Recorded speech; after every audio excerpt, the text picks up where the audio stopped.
that one more time, Baba Kashan. Acts, right, 26 and 24 in NLT, right? Suddenly Festus shouted, Paul, you are insane. Right, and brothers, I mean, like the scriptures, there is no new thing under the sun.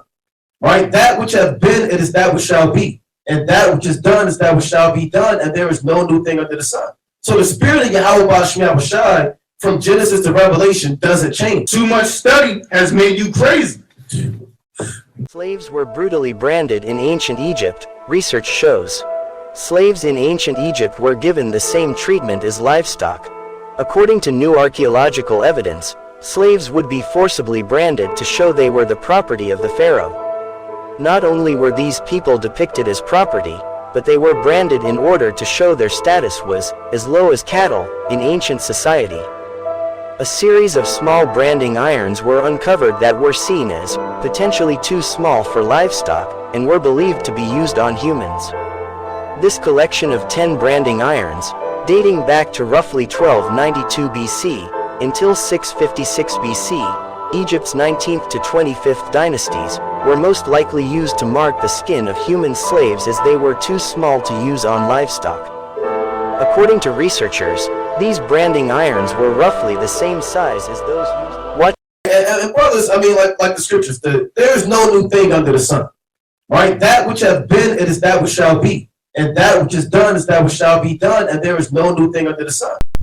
I want to give all the praises and the honor to Yahweh Bahashem, Yahweh Shai Bahashem, Ruach HaKodash, and double honors to the elder apostles and elder bishops of Great Millstone. Honors as well, sincere honors to you other brethren, you fellow followers and believers of this truth, and shalom to the elect. So anyway, I want to go into this video back again on a Wi-Fi Israelites, and I don't know why I didn't do it before, but this is kind of going to be like a twofold. I wanted to zoom in on Acts 26, but then I also want to go into what he said about Ecclesiastes 1 and 9. There's no new thing under the sun, which he's inching towards that this is actually new, right? So now the whole point of Yahushua was to bring the spiritual part out of the carnal part, right? So you've seen when he healed the blind man, which represented us being healed now. We were blind, right? Healed the sick, which represents us. We were sick. Be washed with the words, being baptized. Well, now we're baptized with the word. This is the same thing in our ancient custom of the phylacteries and everything we wore.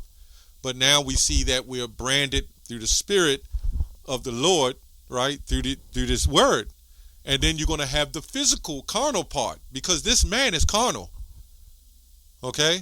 So you're going to have, like, the elect will be exempt, the mark of exemption, which is a different kind of mark. But then you have the actual mark, right? That's why you'll have a word that has so many different meanings, but it's the same thing.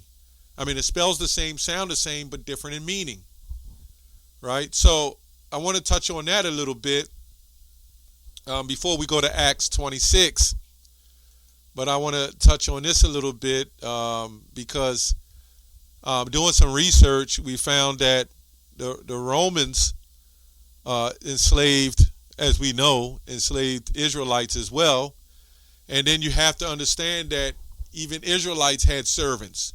Like we seen the Yahushua who healed the centurion servant, right? So there's nothing wrong or different about servitude inside servitude, so to speak. So, but that's what I want to go into, because it says here that Rome forbade a harboring of fugitive slaves, and professional slave catchers were hired to hunt down runaways. So we can see the same thing happening in our slavery with the yoke of iron. See, we thought we would escape, but you never escape. And the ones who thought they may have escaped one slavery, but through another generation, they caught the slavery. So there was no escape.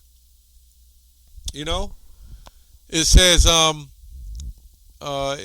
here, those who lived were branded on the foreheads with the letters FUG for fugitivus. You know, the Latin fugitivus. Sometimes slaves had metal collars riveted around their neck. For such collars preserved at Rome and state in Latin, I have run away. So I'm not going to go so far into that. You can also look at the history of actually Israelite slaves. Actually, when we went into slavery under the so-called, well, let me say the transatlantic slave trade, we were branded, okay? The ancient slavery, Egyptian slavery, and here it says they were branded either on the forehead or somewhere on the head or the hand. So we know that the Romans are just reincarnated Edomites, and this is where you get who serve the beast, and when it goes into the image. This is all reincarnated behavior, but now there's technology involved, and I can't understand again why these groups, they see it all happening. Some of them say, well, we see it in the left hand or the ankle, right? But it's what it is. The majority of Jake is right-handed, but it actually means going in both. So again, when you look at all the translations, it says branded, and even you go into the studies, it says charagma or charax or even character, which comes from character, which means branded. It's clear. So we can see that this, he said, is Ecclesiastes 1:9. So let's head on over here to Acts. Well, let me read Ecclesiastes 1:9. The thing that have been, it is that which shall be, and that which is done is that which shall be done. Right? And there's no new thing under the sun. Right? So there's no new thing under the sun. Let's go to Acts 26:24. At this point, we try to convert a lot of you over. We do these videos for the ones of you who don't know, and to edify the faith of ones who believe, but really need to be built up. There was a lot of people when we do these videos that I remember that has now believed in the this technology. They leave comments and they believe. All you got to do is look up things, and you would figure it out. Acts 26:24, and as he thus spake of himself for himself, Festus said with a loud voice, Paul, thou art beside thyself. Much learning doth make thee mad. And this is what they were quoting, but they don't understand what the heck they were quoting. And see, the very thing they're saying that we're doing, starting with Apostle Tahar, is the very opposite that they're doing. We're doing much study, right? And you got to understand what he meant by saying much study. You got to go back into the time of Rome. Paul knew different languages, Greek, Roman, Hebrew. He knew different languages. So when he was studying, in his being locked up, and he was studying, he was preaching the gospel, or the Savior, the body of Yahushua being resurrected. And they looked at that, and that's why some of the Jews were mad, because of what he was teaching. And they said he done went crazy teaching something like that. And that's why these guys went into the new translation. But you know what? We're going to go into some doctrine and read on this. It says, Festus said with a loud voice, surprised and bewildered, Paul, thou art beside thyself. Much learning doth make thee mad, is turning thy head. The union flowing Greek, deep acquaintances with the sacred writings of Paul, thou art beside thyself. Much learning doth make thee mad, is turning thy head.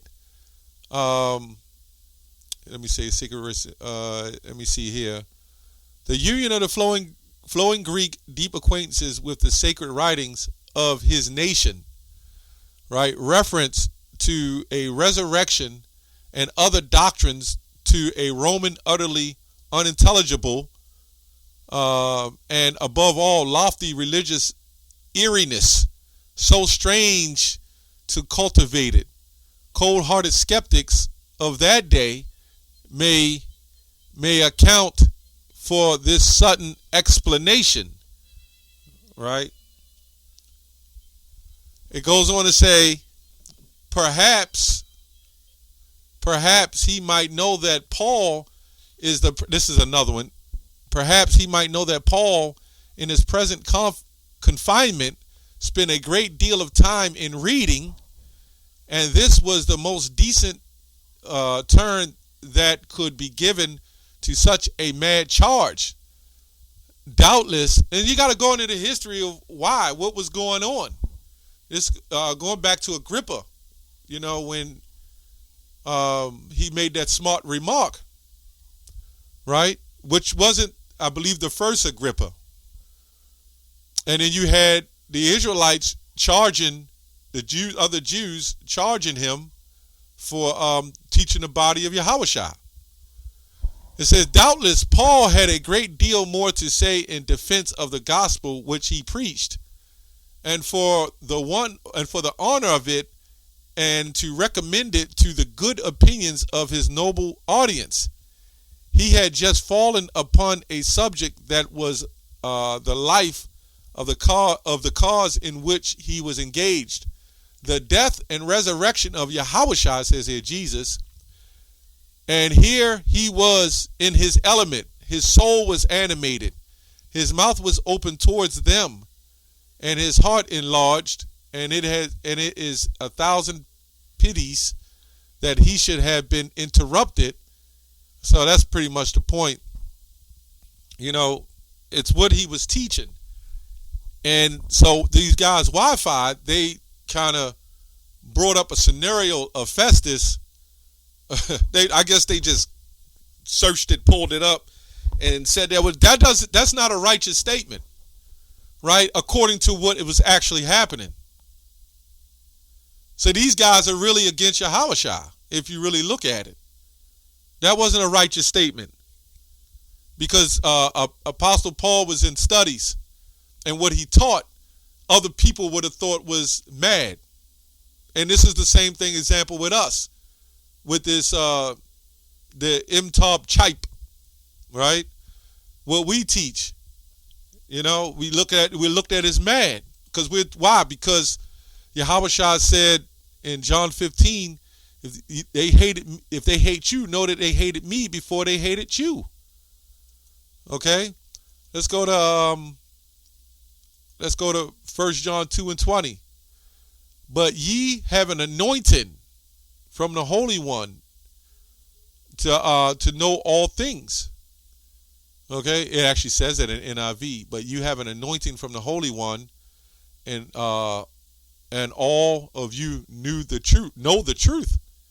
That's why we say 100% truth, because we're the only ones that go that deep. We're the only ones that really do the research.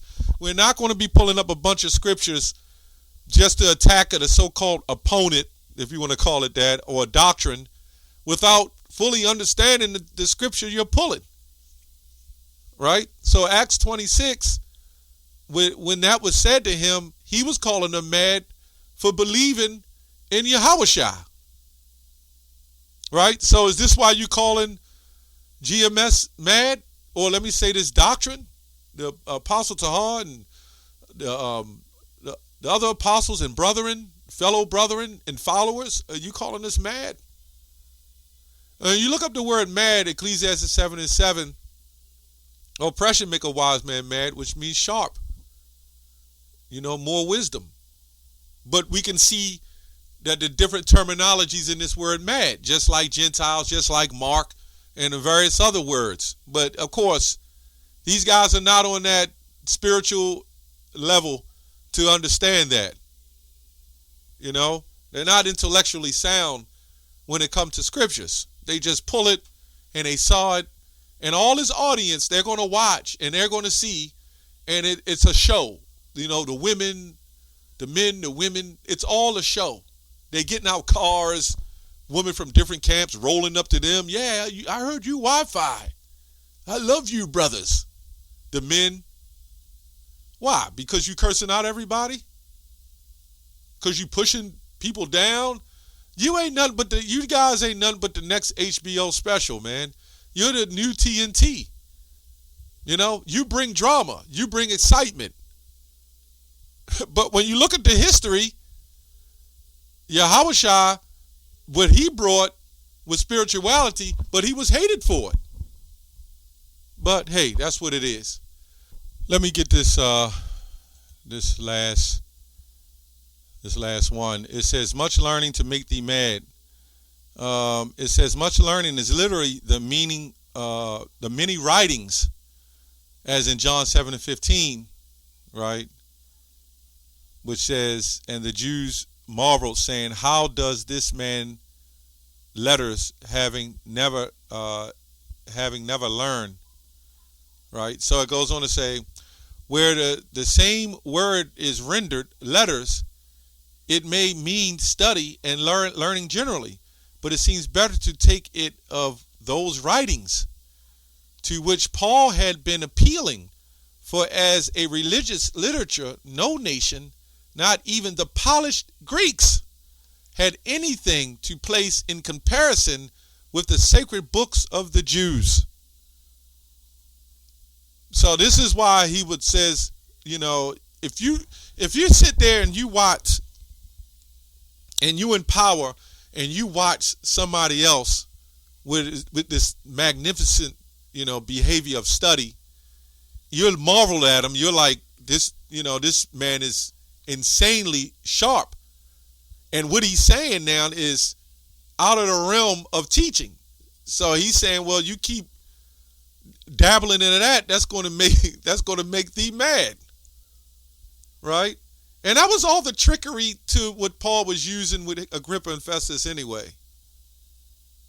That's how he was able to guide them on his side. All you got to do is read and understand the stories and go into literature, and then you'll figure it all out, you know? Anyway, that's all I have on that. Shalom.